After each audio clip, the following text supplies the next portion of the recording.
првите 3-4 години посета осцилираше. Ако беа звезди од Германија, Америка и така имаше огромна посета, ако беа македонските музичари, посетата беше, да кажам, послаба. Во Дансинг салата беше првите 2 години, третата година веќе се премина поточно во универзалната сала, за да потоа веќе се предоа во последниве години во зависност од тоа колку организаторот или организаторите, односно Оливер Белопета сметаат дека би требало да биде ваму или таму во зависност од групи или од финансиска ситуација или од некои други причини. Во секој случај почетоците се овдека во Дансинг салата. Тогаш најголем хит беше рок фестивалот што се одржуваше таму, кој еднаш се појавува џез фестивал. Мислам дека беше полна секојаш со луѓе. Секојаш џез фестивалот е полн со луѓе. Со публика. И така, тоаш беа навистина првите мигови која видовме професионални џез музичари на сцена. Видовме дека постојат, дека не лажат. Дека не се само сликани за плочи. Уште имавме само плочи тоаш.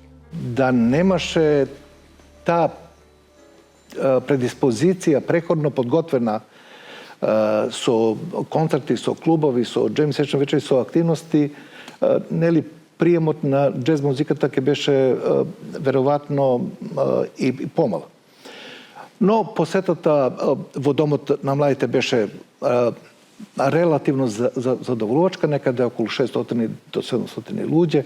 Нашите и меѓународните музичари можеа да разменуваат искуства, мислења и така натаму. То за нас беше многу важно.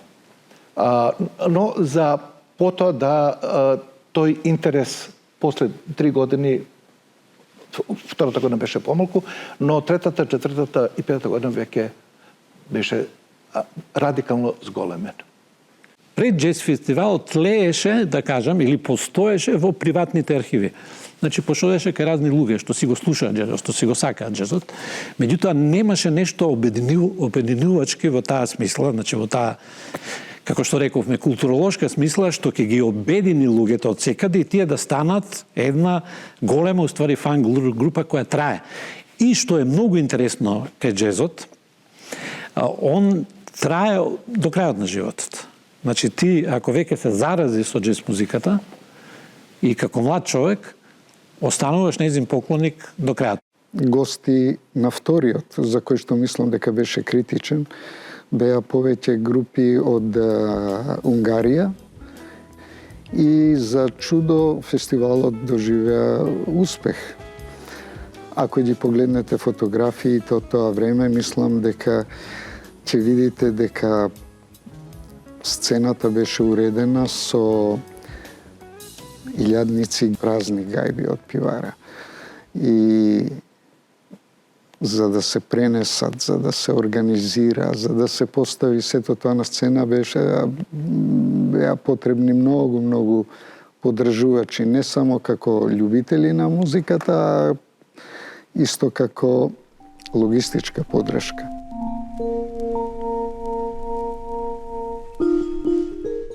Првиот плакат ни го правеше Фрчковски, вториот го и Хаджипулја, вториот исто ни го правеа.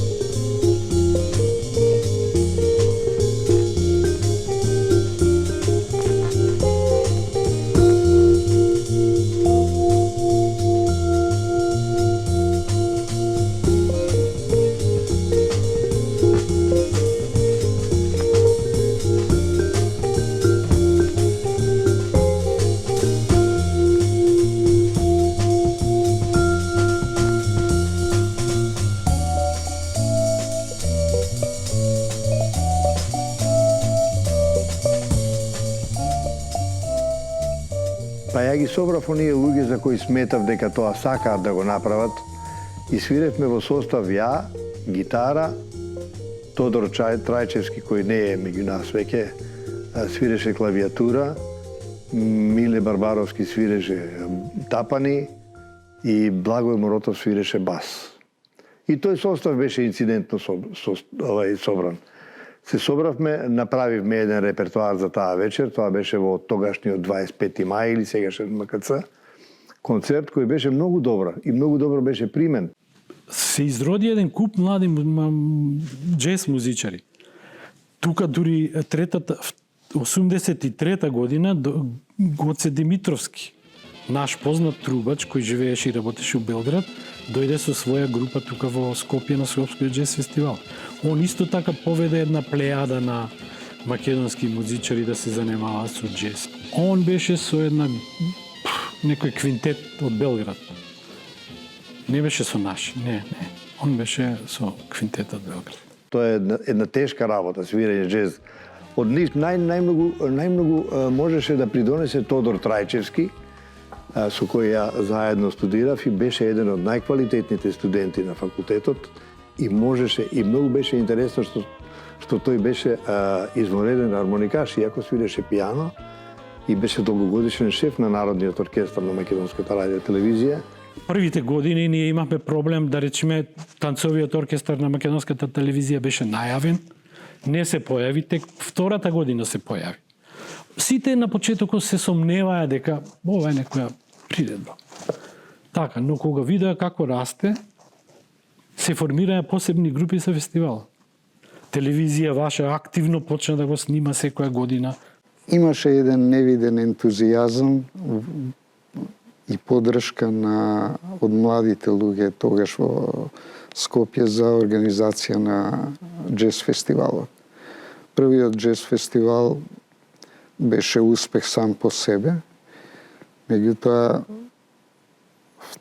втората година веќе имаше одредени, да така кажам, дилеми дали ќе биде успешен или не, бидејќи джез музиката обично се сврзува со дел од америчката култура, западна култура. И мислевме дека не можејќи да обезбедиме со тие ресурси што ги имавме на располагање, дали ќе продолжи джез фестивалот. Втората година имавме група од СССР, од Унгарија, неколку групи од Унгарија, од СССР, од Канада имавме симпатичниот оркестар. Ние соработовме и со Домно млади на Штип и од тамо добрата соработка беше со Гоце Мецанов и со други кои што дури и формира посебни квартети, квинтети кои што доаѓа на Джем Сешн вечерите и на джез фестивалот. Така да тоа продолжи. Танцовиот джез оркестрот на Македонската радио телевизија, он требаше да настапи првата година, што укажа на тоа дека ние инсистиравме на македонската музичка сцена да биде присутна и да се фузира со таа европската, а понатаму и америчката джез сцена. Но танцовиот оркестар настапи на вториот фестивал. И тоа се обидувавме да го правиме секогаш кога за тоа имаше било каква програмска или музичка основа.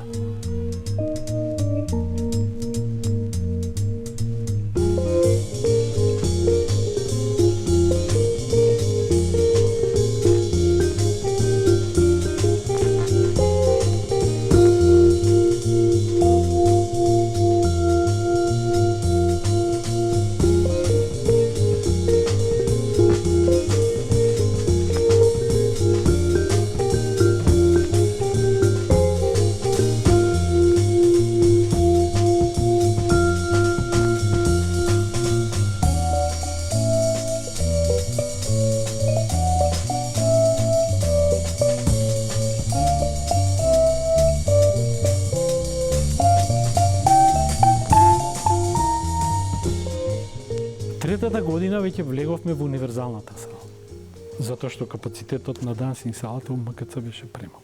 И тука веќе ги имавме Орегон, култна група. Прва американска група која настапи во историјата на фестивалот. Прекретницата настана после доаѓањето на Орегон големата група од Америка и која што имаше еден фантастичен концерт кој што беше примен и верувам дека луѓето од мојата генерација се уште радо се сеќаваат на тој концерт. И после тој концерт мислам дека веќе вратите и на институциите и за спонзорство веќе беа отворени. Последен концерт на Балканот го имаше баш овдека во Скопје, во тој состав. За жал има една сабраќајка, па еден од членовите почина и од кој што концерт издадува своја плоча, на кој што една композиција е посветена на Скопје. Што е вака еден куризитет. Секако тој е концерт кој што ќе остане запаметен во историјата како апсолутно еден од најубавите концерти. Орегон, со кој што по концертот овдека не остани уште еден ден. По концертот овдека во една пицерија имаше доле баш тука под нас кај што снимаме. Останавме до сабајлето. И ги научивме како се игра македонско. И затоа ја напишаа таа композиција за Скопје. Ја создадоа. Го имавме Анри Тексија, француска исто позната група.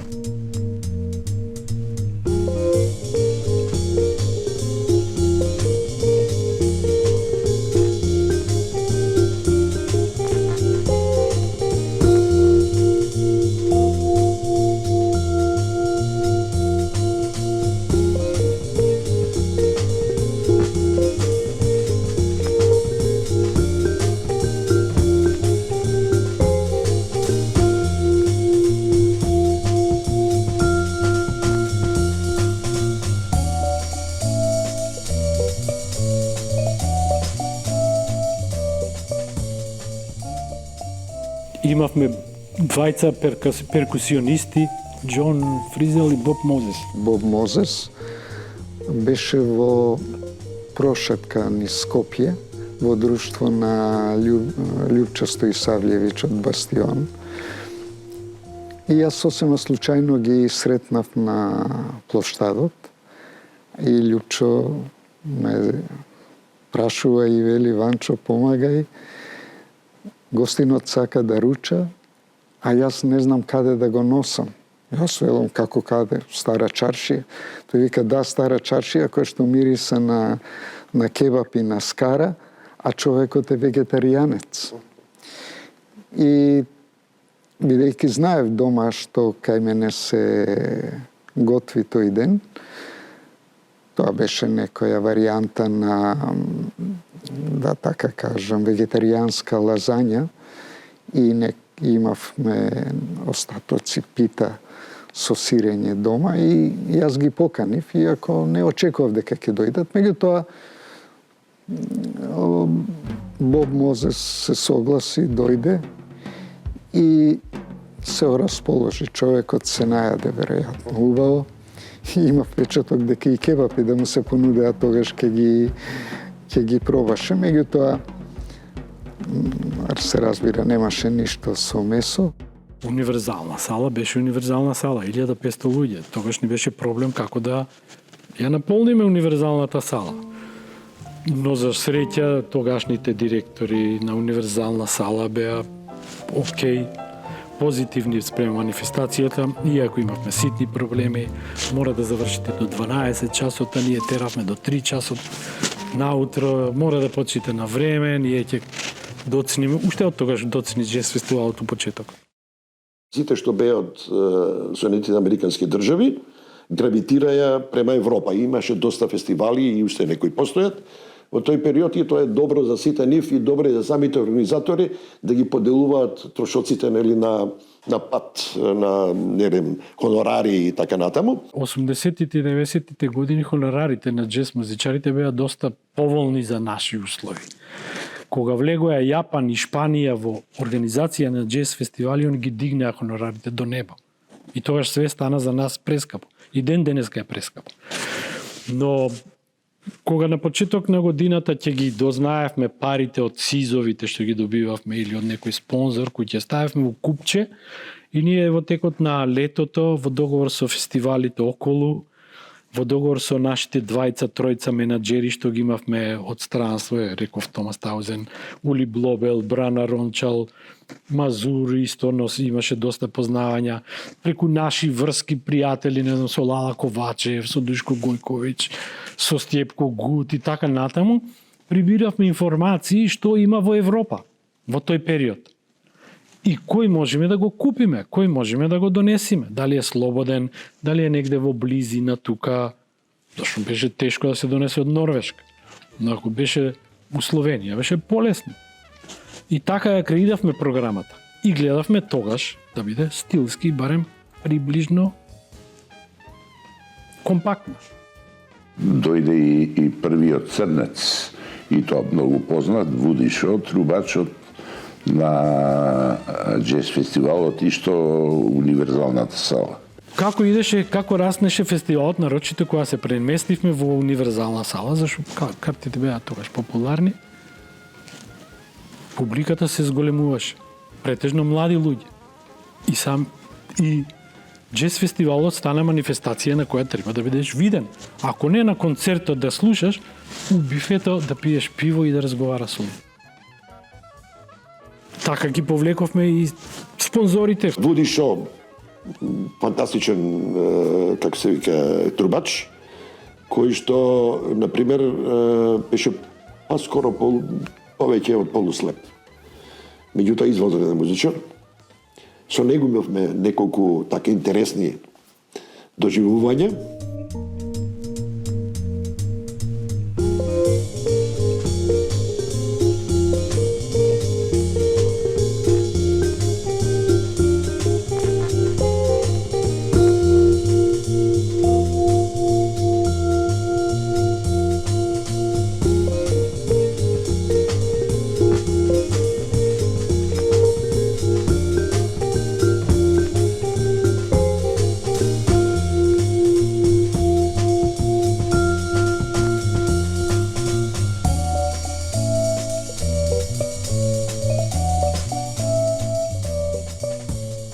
Затоа ги концентриравме фестивалите од тогашна Југославија од прилика да видат октомври-ноември, за да можеме скапите и големи имиња да ги врзиме во турнеја. Значи од Љубљана ќе дојдат во Скопје, па ќе одат во Белград и така натаму и така натаму. И тоа беше една пресвртница каде што луѓето почнаа да веруваат во Скопскиот джез фестивал. Настапот на Орегон. Да, на Орегон, на Ритексија. И потоа следува еден куп други големи имења кои остануваат. Мислам дека Гарбарек, пазете Гарбарек, кој е денеска најплатен джез музичар у светот, беше тука, имаше концерт со Еберхард Вебер во Македонската опера и балет. Еден одличен концерт.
Може би ние самите не верувавме дека тоа ќе успее.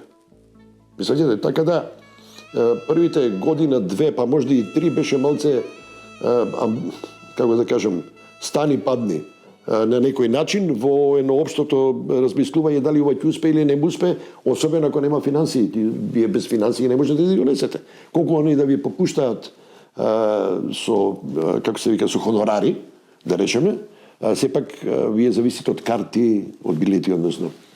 Зависите од спонзори, зависите од донатори, да речеме и така натаму. Се користеше овдека озвучување кое што така го најдовме практично, односно се организиравме, немаше некои страшни озвучувања тогаш. Домот на младите тек тогаш обезбеди практично некои озвучување.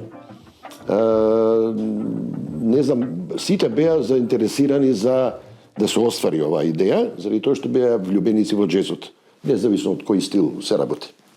Тогаш МКЦ немаше озвучување, ние 84-та купивме прво озвучување во Македонија. Прво озвучување и јас отидов во Љубљана со Амин на Мирко Стефановски да го донесам од една приватна фирма озвучувањето, а вашите тука, Лјупчо, Перо и така натаму од техника, од радио, ни го монтираа, ни го поставуваа, не учеа како да работиме со него. Они работеа на тоа озвучење.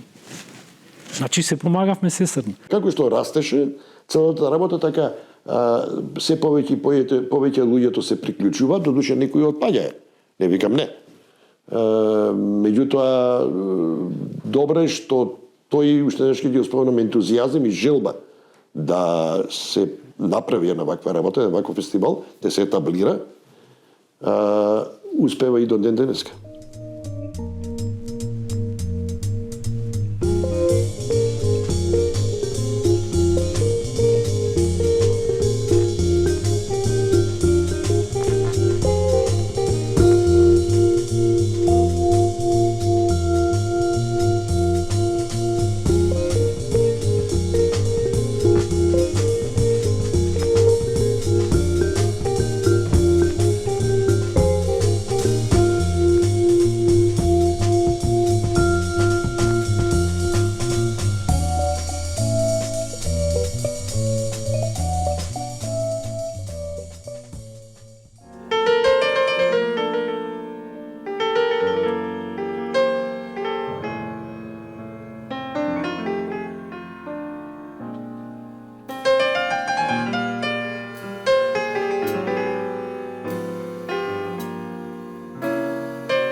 Имавме одлична соработка и со странските амбасади овде и ние излегувачи во пресрете на нив за простор и за други потреби, баравме од нив да и они на нас не излезат реципрочно во пресрети и да ни обезбедат помош во тоа што они можат да ни направат. Така да тука исклучително многу ни помагаше и американската амбасада, германската амбасада, француската амбасада. Имавме одлична соработка во Младоотворен театар, во тие патувачките театри на отворено и така натаму, но многу ни помагаше и околу джезот. Дури и тие ни го обезбедија плакатот за джез фестивалот 1985 година и така натаму. 1, 2, 3, 4. No. Baby.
Stephen Scott on piano.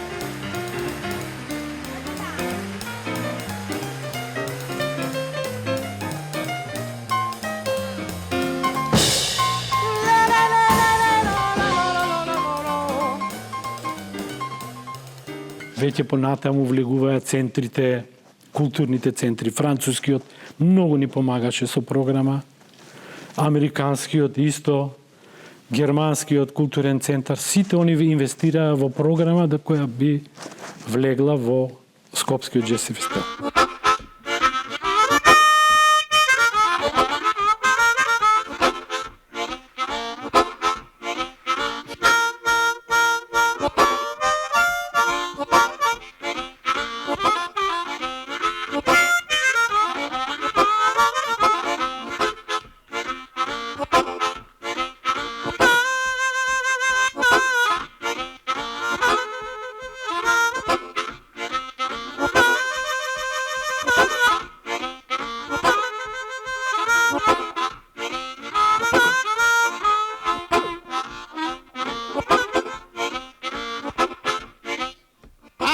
My ticket and I'm ready to go.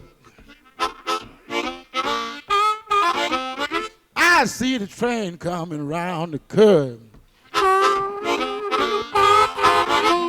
When it pull up, I'm gonna get on board. Oh, get in my seat. I'm gonna ride with it back. Baby.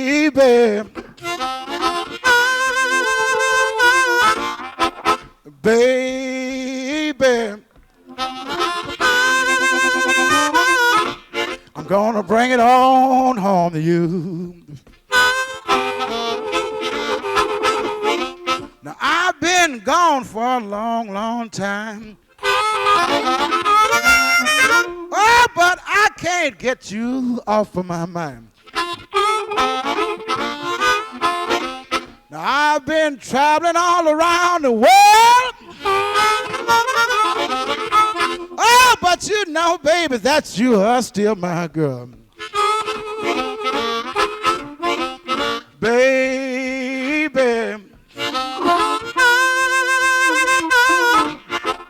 Baby. I'm gonna bring it on home to you.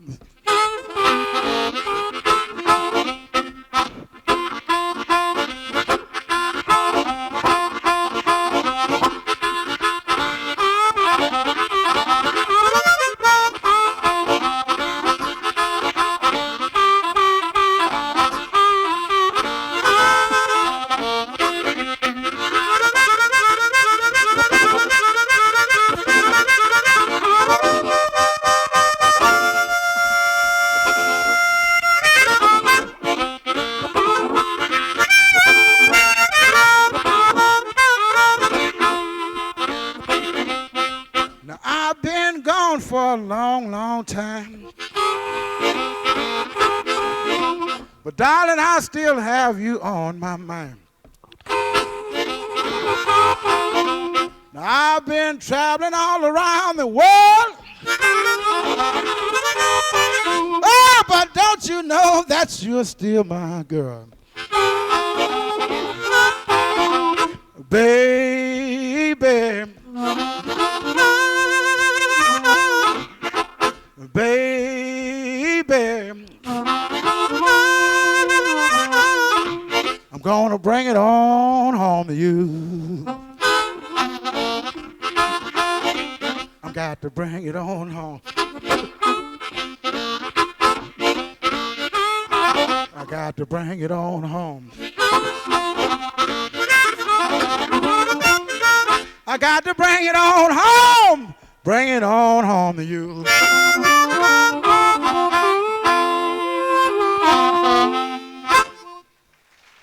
Thank you. Good night.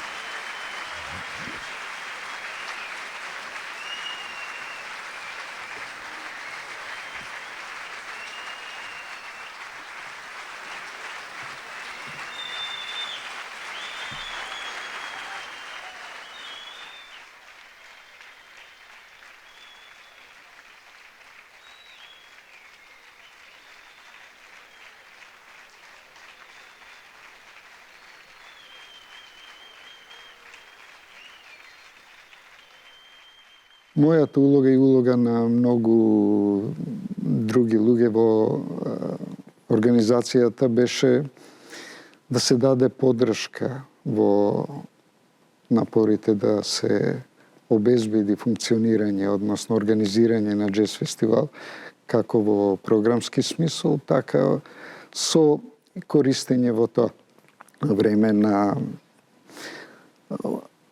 познанства за обезбедување на спонзорства, затоа што во тој период спонзорствата не беа така достапни како што се сега. Првата година немавме поддршка од никоја институција, значи ни од СИЗ градски, ни од СИЗ републички. Тек втората година, по долги убедувања, добивме некои средства за джез фестивалот од градскиот и од републичкиот СИЗ за култура. Кога видоа дека тоа стварно е нешто што има значење во Македонија, и така тие средства до ден денеска остануваат. За жал, градскиот и републичкиот СИЗ се растурија, сега остана Министерство за култура и град Скопје. И да се обидеме да најдеме пари, и тоа исто имаше тука еден момент кој не се заборава, од кого да се побараат пари, логично беше, од тогаш немаше Министерство за култура, туку имаше и републичко, али ова беше градско, самоуправна интересна заедница на град Скопје за спорт и култура. И помнам дека имаше еден многу занимлив човек кој го водеше тоа Буревски, се викаше, не е жив, кај кој отидовме ја, Гоци и Геро. Човекот беше многу по спортот и саат време ни причаше околу случувањата у спортот и така, ние дојдовме со и пишан предлог да еве сакаме да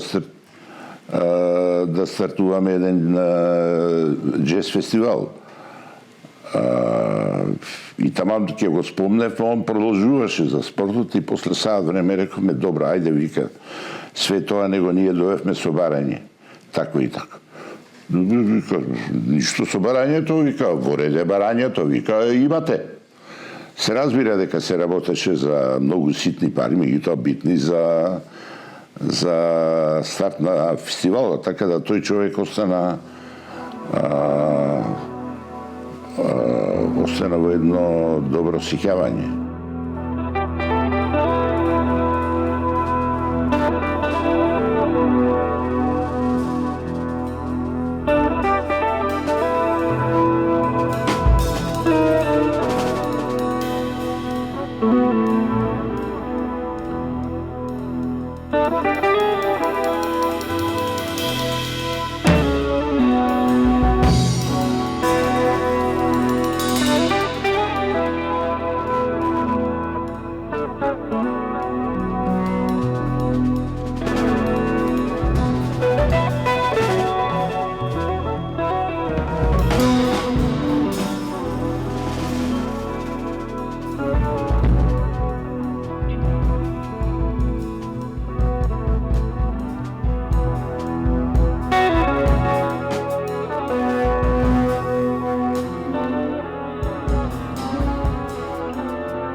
Значи се знаеше програмата однапред, ако има пари за тоа ќе го биде, ако нема, нема друго.